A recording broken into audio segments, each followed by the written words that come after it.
Hi friends, welcome to Plants and Prosecco. I'm Melissa. I thought today we might talk a little bit about winter sowing, how you do it, what you should winter sow, what materials I use, different options for different zones if you're in the US, different climates if you're outside the US, just kind of a general overview of what winter sowing is. So let's talk about materials first.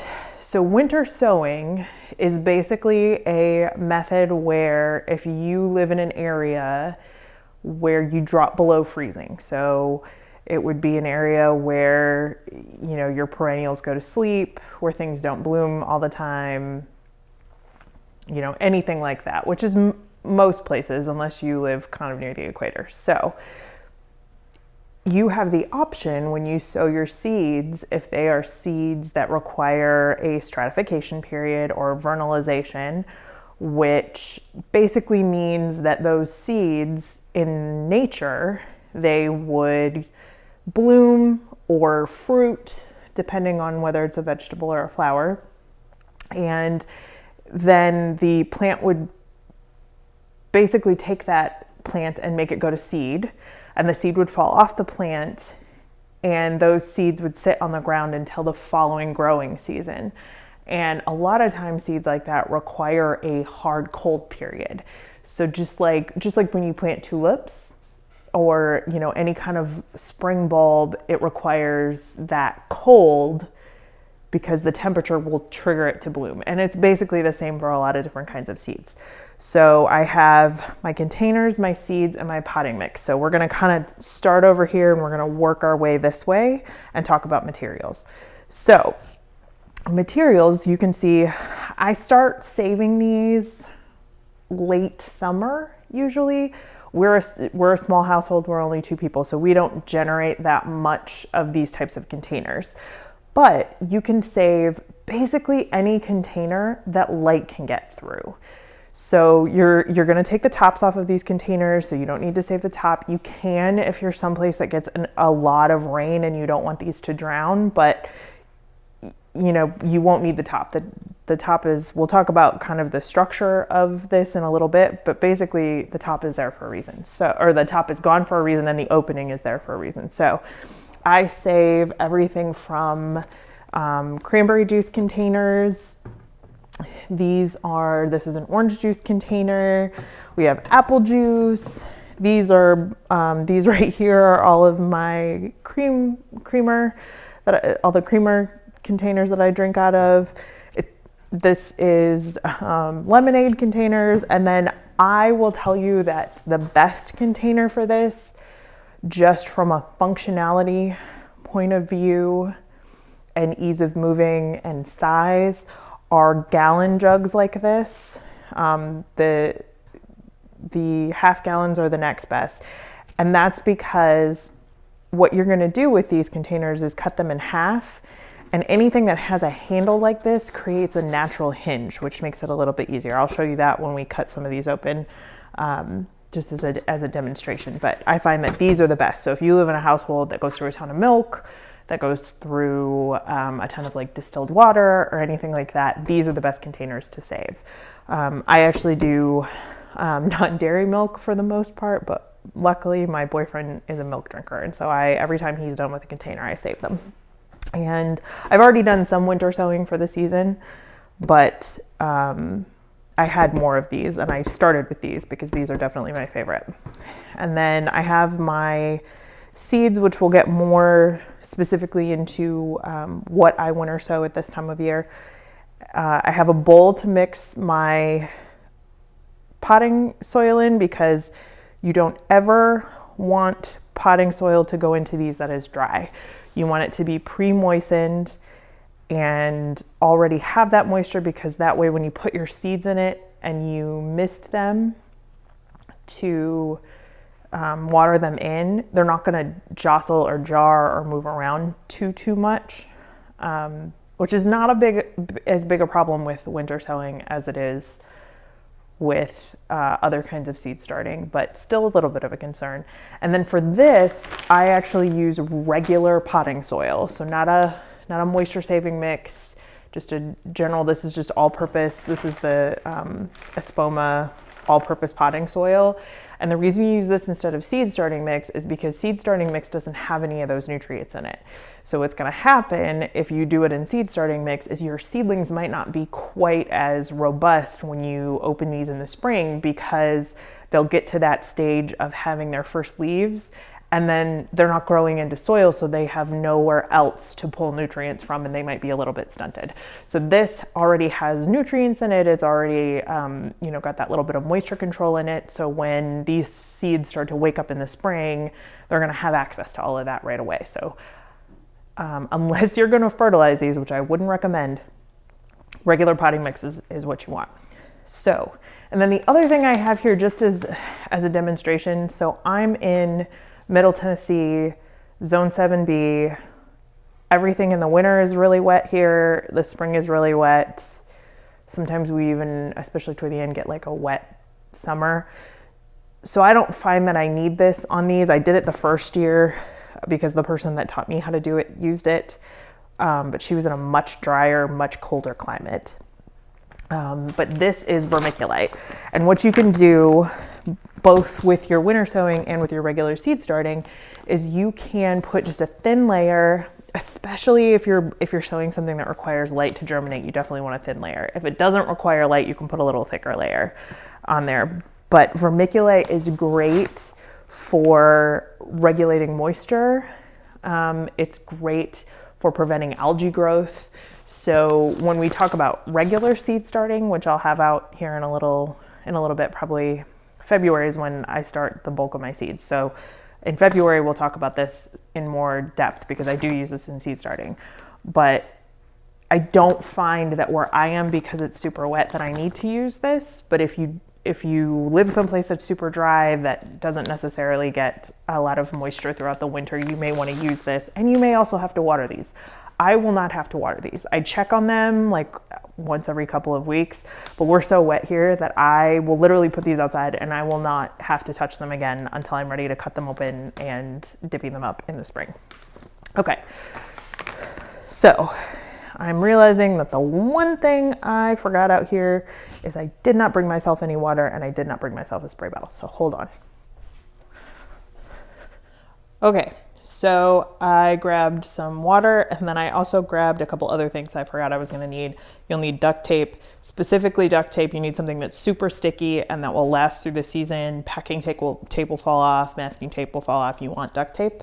And then you'll also need plant tags and either a Sharpie or a garden marker. And I'll talk a little bit about labeling these when we get to that part. So let's start with when. I think when's probably a good thing to talk about here. So if you live someplace that gets a true winter, or even starts to see like consistent temperatures in the fall at like 45 and below, and it doesn't ever really spike above that, you could start these as early as November. If that happens in December, you could start them in December. Where I am in the South in Zone 7B, we don't really get real cold winter temperatures consistently until January. So when I get excited and things say so in the fall for spring blooming, that sometimes can bite me because everything ends up starting to sprout and then we get hard freezes and it kills everything off. So if you're someplace where it's a little bit more mild and you don't get those, cold or freezing and below temperatures until later in the winter, I would definitely wait to do this. It's not going to hurt anything. And it gives you something to do in January when there's really not a lot going on in the garden, and it gives you a chance to kind of dream and get your hands in the dirt, and it's awesome. So that's why I'm doing most of this now. I actually did the other ones I did last week, so I did not do any winter sowing until January for that reason. So I would just, you have to know your area, your garden, your zone, your weather, any of that stuff. But you definitely want to do this when it's consistently cold for at least, I would say at least 4 weeks. You're going to be better off with 8. And even like we'll be our coldest in January here in 7B. And then in February, we'll be a little bit cooler we'll be a little bit warmer than that, but still consistently below 50 usually. I think our average temperatures in February are like 46. And then in March, that's when that starts to spike into the 50s and 60s. And then by April, it's like a little bit warmer than that. And we just get consistently warmer. Our last frost date for this year, I think, was like the 21st of April. So, you know, we kind of get warmer and warmer, but we'll get at least that 8-week period. So just kind of keep that in mind. There's no set, like it needs to sit and do this for, you know, X amount of time. Usually 4 weeks is enough. I would definitely not do it any less than 4 weeks. But, you know, if you sit these out in December and you don't have to look at them again until, you know, March or April, it's totally fine. So the other thing we're going to want to talk about too is maintenance of these. So actually, you know what? We'll talk about that once we get one all the way done. So let's talk about how you prep these containers. So if you're super type A and you want to go through and prep all your containers at once, you can do that. I like to do them as I go. So I prep one, I fill it, and then I plant whatever I'm going to plant in it and set it aside. And usually I'll tape it and label it, and that's just easier for me to kind of keep track of what I'm planting. So, but for the sake of demonstrating, I'm going to demonstrate how you would prep each of these containers. So these big jugs, which like I said are the easiest because you end up with this nice little hinge, but any clear container will work. So if all you have, you know, even if you had, like I save plastic cups that I know are not recyclable because we can only recycle 1 and 2 here. I save takeout containers that are not recyclable that make good seed spreading trays. I save all of that stuff because it's usually pretty useful. And you could just cut a hole in the top of those too and close them.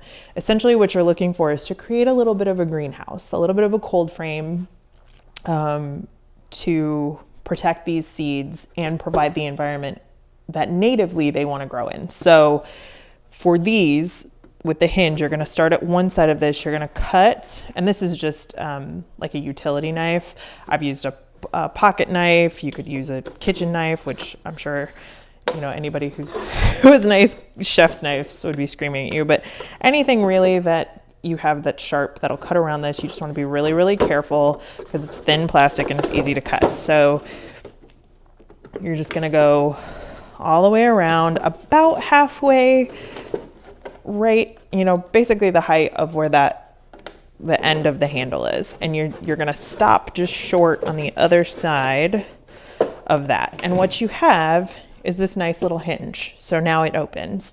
And then the second thing you're going to want to make sure you do, and I learned this the hard way last year, is you want to poke drainage holes. And it's actually easier to do this before you cut the top open. So, you know, do as I say, not as I do.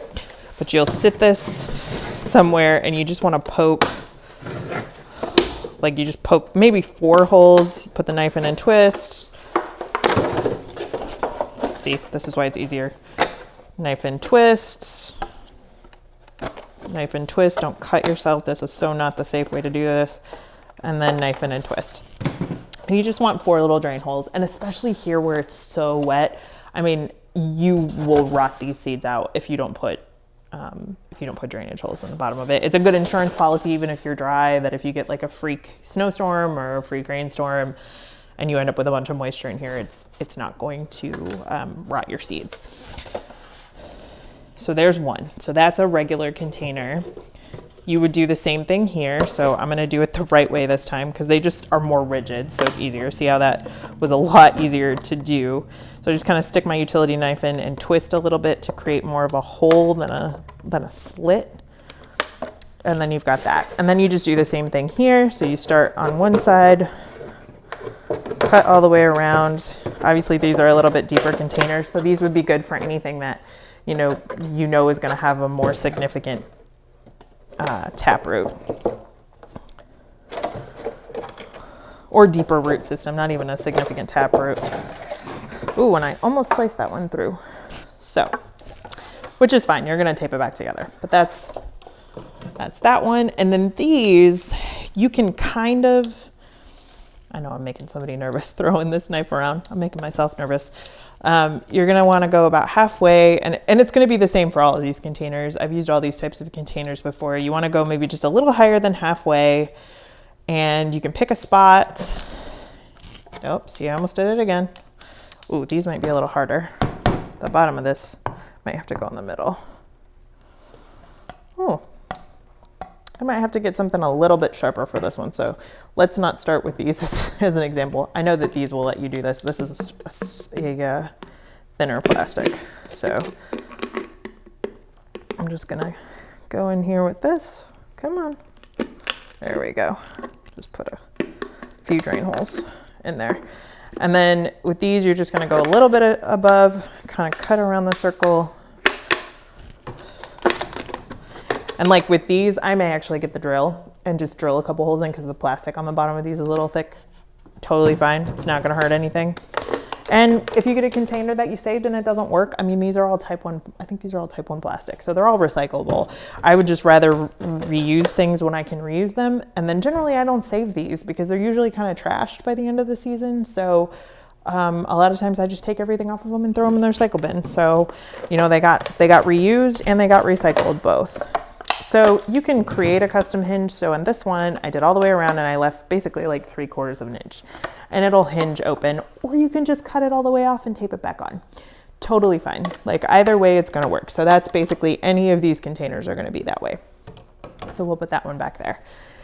And then to prep your soil, what you're going to do, and usually potting soil is not nearly as dry as seed starting mix. So sometimes you might get potting soil and you might get it out, and you will find that it is perfectly moist enough. Like it's not super, super dry. So I'm just gonna throw some of this in this bowl. Ooh. As much as I can get in here without making a huge mess. And then this is actually pretty wet. Like it's pretty moist and it would probably be fine. I'm just going to moisten it just a little bit, just to get it a little bit wetter. But I'm also going to water these all in, either with the actual watering can or with the spray bottle. Probably with the spray bottle just to be safe. But so that's that. So what next? So let's talk about seeds for a second, now that we're all kind of prepped and everything's ready to go. So I have here a bunch of things that basically are perennial. So they are hardy here anyway. So they go to sleep. You know, once they get killed off by the frost, they go to sleep. They come back next year. You cut them back every year, typically. And I have a few things that also can be winter sown, like on the backs of them. Some things that I just want to give it a try that I know are cold hardy, even though they're annuals, just some things to experiment. My favorite thing about gardening is that I don't believe there's a wrong way to garden. I don't care if you're good at gardening, if you're bad at gardening. I don't care if you have the mind for it. If you enjoy it, you enjoy it. Do it your way. And you'll figure it out, and you'll figure out what works with you. And my favorite thing to do is just try. You know, you can't, especially if you get inexpensive seeds, there is no reason not to experiment. So I like to experiment. I like to see what works. There's certain things that I have had great success with. There's certain things that I have had failures with, and it's all data. And data is valuable. So even though it's a failure in one aspect, it's a success in another aspect, because now you've learned something. It's a lesson. You're still getting value out of it. There's no empty value in trying when it comes to gardening. That's one of my favorite things about it. So that being said, let me talk about some of the things I'm going to grow. So I've never grown Echinacea or coneflowers, the common name for it, from seed, but I have a bunch of varieties of that. So I have, this is the Botanical Interests Echinacea Paradisio Dwarf blend. So these will be shorter. These are not the really tall cone flowers. These will be shorter. These are better for borders, which I'm looking to put some of these on our, in front of our house on our pathways. So that's what these are. And they're a mix of colors, but they'll just be a little bit shorter. And when you read the seed packet on the back, it'll give you all of the information you need, gives you zones, seed depth, germination rates, all of that stuff. When to sow outside, 2 to 4 weeks before your average last frost date. So anything that you read the seed packet, this is a good rule of thumb. So anything where you read the seed packet and it says the sow outside instructions are before your last frost date specifically, that is a thing that you can try to winter sow. Doesn't mean you'll be successful, doesn't mean that it's the perfect candidate for it, but it does mean that, you know, it's a thing that likes that little bit of vernalization, that little bit of stratification. The seeds like that little bit of cold to kind of wake them up when it gets warmer out. So that being said, there's these. So I have this breed there. I have these from Baker Creek that are this just really pretty purple and green, which is one of my favorite combinations. And this is the same thing, direct sow in the garden 2 weeks before last frost. So same deal here. Now I'm getting into cut flowers a little bit this year. And this is actually an annual that I've never grown before, but it's supposed to be a really good companion plant for tomatoes. So this is alyssum, and alyssum is also a thing that says 1 to 2 weeks before your last frost date. And then there's a thing on the back that also says mild climates, fall sowing for winter bloom is recommended. So all of that to say that it can take a little bit of cold. It can take that little bit of vernalization. So this is also one where special germination instructions, the other one didn't have that, but this one has, it says light aids in germination. So you literally just want to put these on the surface and press them in. So this is one that if you were using vermiculite, you'd want to go just very, very lightly and make sure that those seeds still have access to light. But these are two different varieties. This is a pastel blend, and then these are Rosy Day. So this is like a purple and pink. And then this is, you know, purple, pink, white, yellow, cream. Like this is a blend. This is Rosy Day. So there's that. I have two different kinds of lavender. These are a red lavender I got off of Etsy. I've not ever had any germination on, but I am going to keep going until there's no seeds left in here, which I think there won't be any. I've tried doing the thing where you stick them in a paper towel in the fridge and get them to sprout. I've never gotten them to sprout. I've had better luck just sowing them. So I'm going to try one more time. I have a pack of seeds. It's not going to hurt me. I already have them. So I'm going to try one more time to grow this from seed, and then I may just give up and buy the plants if I want it. Or propagate it. I don't know. Can you propagate lavender? Let me know in the comments. I've never tried to propagate lavender, but I have lots of lavender, English lavender at my house because that's what I've had the most luck with. So there's those two. Calendula is one of those that I am doing as an experiment because I know that it is frost hardy. It is a frost hardy, it's treated as an annual, but it is a frost hardy annual, generally speaking.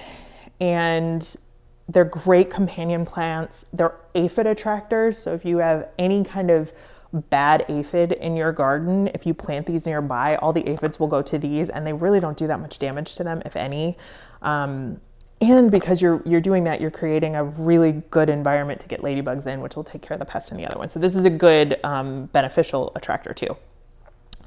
But knowing that, I just want to give it a try. I've got a bunch of different kinds of calendula in here. I have, and if you do any kind of herbalism, just a little kind of aside about calendula, the kind that you can make salves out of and oils, and that's good for your skin and has a lot of other medicinal qualities, that is the breed underneath it. It'll say officinalis.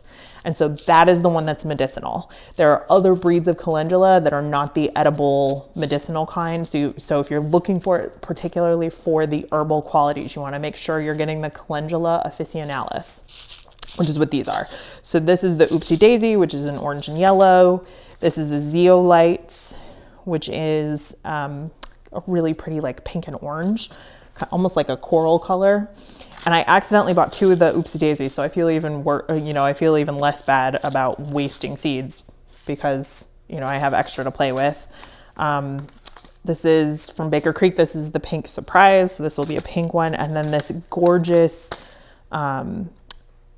calendula that's called Snow Princess. They call it lemon curd yellow, but it's just like this beautiful yellow and cream color that I love. So same thing, but we're gonna give those a try. So I have those. And then Salvia is another one I want to give a try just to see. It's another thing, it's hardy here, and so I just want to see if it's a good thing to winter sow. It might not be, but I want to give it a try. This is the Cleopatra mix. This is blue, so I know you can't see the true colors, but it's like these really jewel toned like purples and reds and pinks.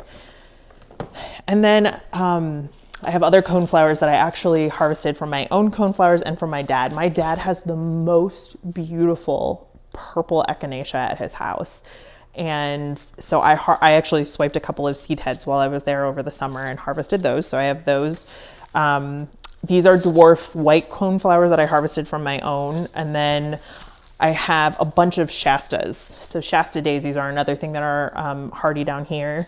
And so I'm going to give those a shot as well. So these are, my dad also has just these gorgeous tall Shasta daisies. So I harvested from, I stole some of those from him too. And then I have a whole bunch of the short ones and a whole bunch of the tall ones from my own garden out here to try, that I harvested myself this year. And then as far as, I did all my vegetables already, so I'll just talk a little bit. That was actually what I put out. I had good luck with brassicas last year, so I did that again. So basically I did Brussels sprouts, broccoli, and cauliflower, and I have all of those all out there, all waiting to go, and I had really good luck with that last year. You could try lettuces if you want to. Lettuce grows so quickly, it seems like a waste to do it that way. Just direct sow it in your garden, but if you in place, it's just something you don't need to plant out and waste the potting soil. But by all means, like I said, no right way. So if you want to try it. Especially if you have to put it in a pot. If you're putting it in like a green stock or one of those tower gardens, it might be easier to start them that way. So, but the other thing that I've seen other people have luck with that I have never had luck with are strawberries. So it is my goal to have a ton of strawberries this year. That is like top of my gardening list, is to have 2 green stalks full of mostly strawberries. I'll put some flowers in there to attract pollinators. I'll definitely plant like some beans or some peas, something that's nitrogen fixing in with them, just because they like all that and they're in pots. But yeah, definitely my goal to have lots of strawberries. So, and a word to the wise, if you're gonna start from seed, they are, no matter the breed, strawberries are very difficult to start from seed. They're very difficult to get from seed to plant. Like you can get a lot of wow, words are hard. Germination. You can get a lot of germination out of them, but then they might slowly die off for whatever reason, and you might not even know why. It might not be damping off. It might just be that they die off. So I'll give you a couple pro tips about strawberries. So I have a ton of seed packets of Proven Winners in here. These are the Proven Winners white. That's all my garden center had left. But at the end of the season, at my Ace Hardware, so it may be the same if you have like a True Value that sells Proven Winner stuff, but these go 75% off at a certain point. So I paid like $1.05, $1.50, something like that a piece. And if you buy these from Proven Winners, they're normally $8 a piece. If you buy these in season, they're $5 a piece. And I think I bought like 10 of them. So, if you can get them cheap, it's worth it to overseed them. Because you're going to need to, because the germination rate is just not poor. I seeded, and I can give you an actual number on that, because I seeded 90 of these. I did 2 sets. So basically I did 30 seeds of each, the red, the pink, and the white Proven Winners Buried Treasure strawberries last year. And I got exactly 2 plants out of that. So if you can get them like this, they're worth it. These I've actually already got started in my seed starting setup. And so I know they've had really good germination. I just want to see how they do in the winter sowing method. But these are botanical interest, and these are the red and yellow Wonder Blend. And so these I've had good luck with. So I want to give these a shot just to see how they do. And then I have some that I bought. They're just a couple. These are white, and these are an ever-bearing regular heirloom strawberry here that I have a ton of seeds of that I think I might have bought on Amazon. I might have bought them from Etsy, hard to tell. But so I have these. So I may do, some of these as well. But just to know, like, don't be stingy when you seed strawberries, because the germination on strawberries is just not good to begin with generally, and they're just hard to grow. They're really hard to grow from seeds. So this may be my last year trying, and then I may just, pick up a couple plants every year to supplement going forward, because they take up a lot of space, they take forever, and they're just hard to grow. But we're gonna give them a shot. So that's it for seeds. So let's do one just as an example. So put my gloves back on here. So I'm going to take, that one's not good. I'm going to take this big one here, and you're just going to fill this pretty much all the way to the top.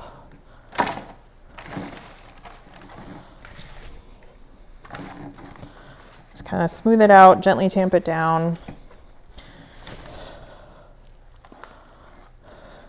Probably, I would say maybe like that's good, about 1/2 inch from the top. It doesn't have to be all the way flush. This is a lot of room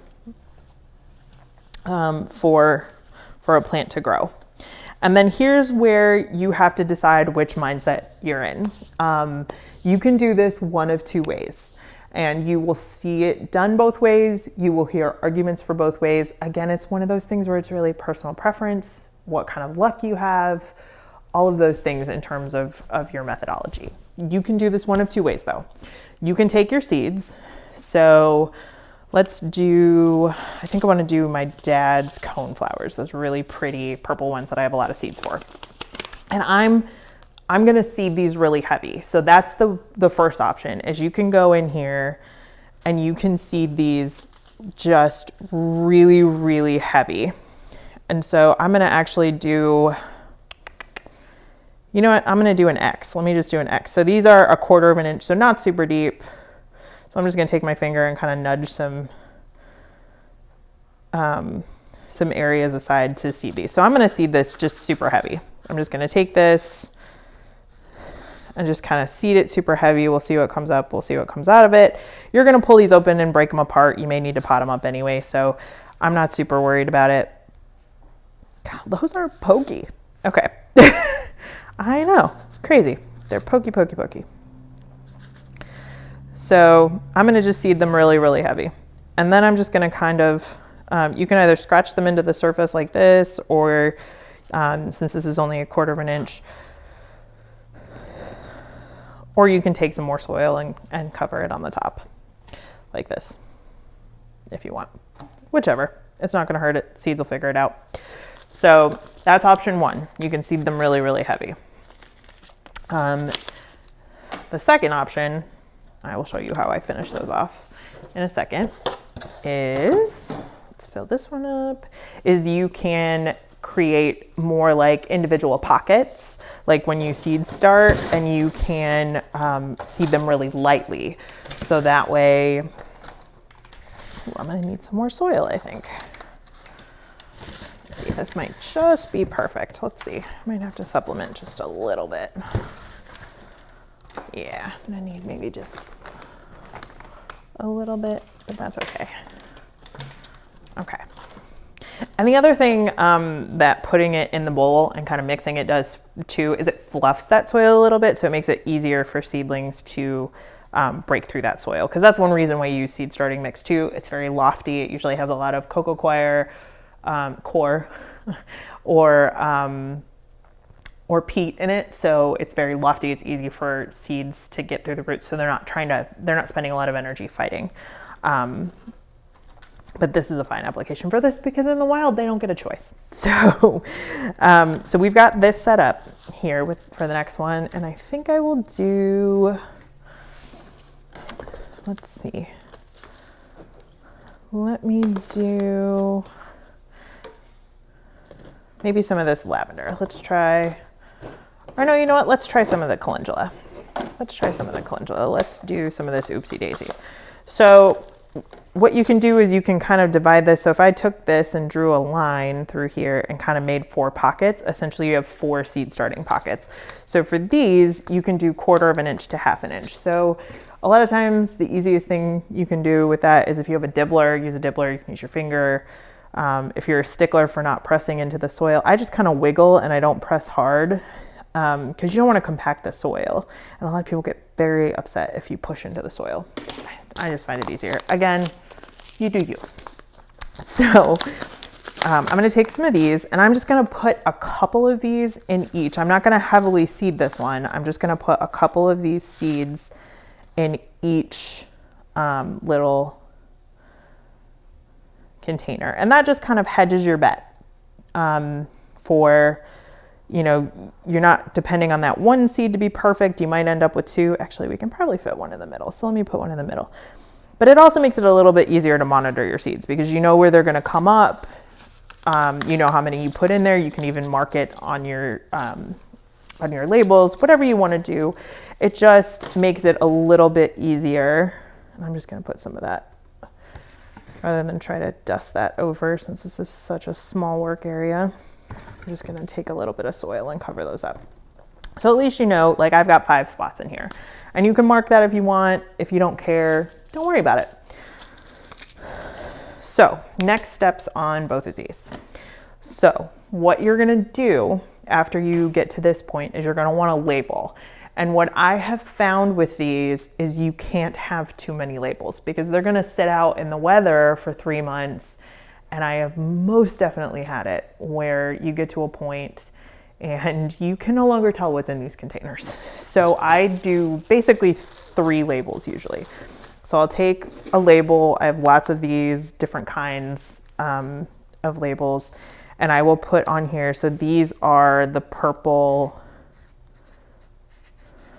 coneflowers. And I'll just stick it right back here, kind of out of the way. And then I also, when we go to put the tape on, I will label the tape and I also label the container. So the next step here is going to be, if you want to water it in now, you can water it in now. So I'm just going to take and wet the top of this because the soil's already been pre-moistened. You don't need a lot of water in these. So I'm just going to give it a good drench with the spray bottle. And then we're going to close it. So you just take the tape and I'm not good at guessing. So I do it usually in 2 pieces. So you're going to take this piece and I start back here and you just want to close it up and you just do this where you go around and around and around and then you just kind of push it tight like this.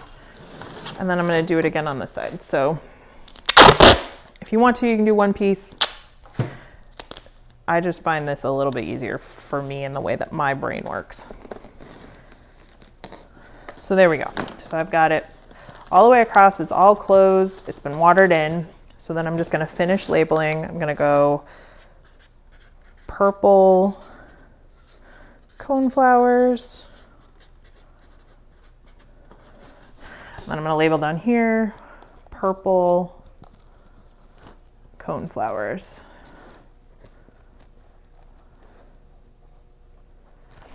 And then this one is done and it's ready to go to wherever your home is, wherever its home is going to be. I put them in my raised garden beds that don't have anything in them. I just sit them there and they live there all summer. There's usually not anything planted there. I have cover crops or something. So they're going to go out and live there. And it's all been labeled and watered in. And then I will just do that. And so we'll do the same thing. We'll do the same thing with this one. And then these will all be ready. And so, like I said, aftercare of these, it's not a bad idea. Even if you live in a super wet area, you're going to want to lay eyes on these probably once a week. So it's not a bad idea to set a reminder on your phone just to take a look at them. Just go out, peek in the tops, make sure it looks like they're staying moist, and that, you know, there's no real problem.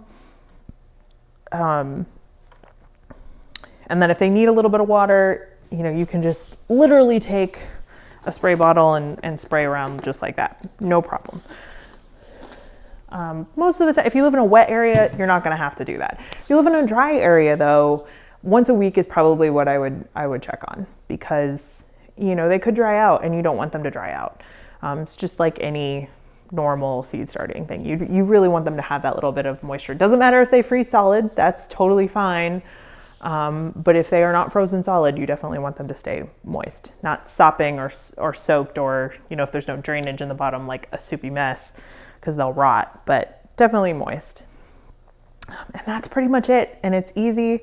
And in a few months in the spring, we'll come back and revisit these and we'll see what was a success and what wasn't. Thanks for watching. We'll see you next time.